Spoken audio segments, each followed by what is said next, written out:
ദൈവനാമം മഹത്വപ്പെടുമാറാകട്ടെ.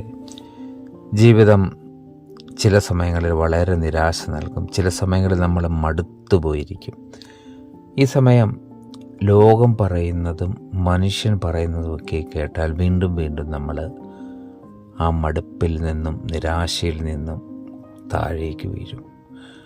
കർത്താവ് എന്താണ് പറയുന്നത്? അത് നമ്മുടെ സൃഷ്ടാവായ ദൈവം അറിയാതെയല്ല നമ്മുടെ ജീവിതത്തിൽ എന്ത് സംഭവിക്കുന്നത്.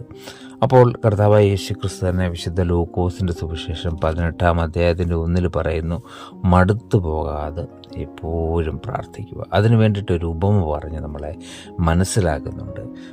ദൈവത്തെ ഭയമോ മനുഷ്യനെ ഒരു പേടിയോ ഒന്നുമില്ലാത്തൊരു ന്യായാധിപനുണ്ടായിരുന്നു.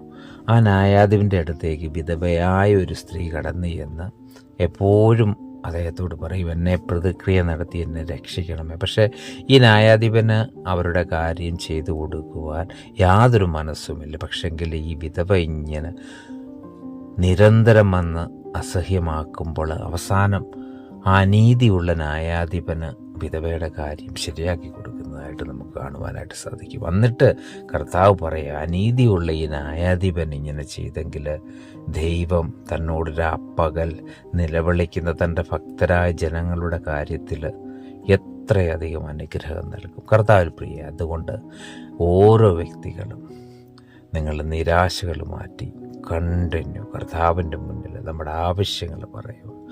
അതുപോലെ തന്നെ നമ്മുടെ സ്വഭാവത്തെ ക്രമപ്പെടുത്തുക, ദൈവത്തിന് വേണ്ടി കാത്തിരിക്കുക. കർത്താവ് ഏറ്റവും നല്ലത് നമുക്ക് നൽകും. അതിനായി ദൈവത്തിൻ്റെ ആത്മാവ് നമ്മെ ഓരോരുത്തരെയും സഹായിക്കട്ടെ. ആമീൻ.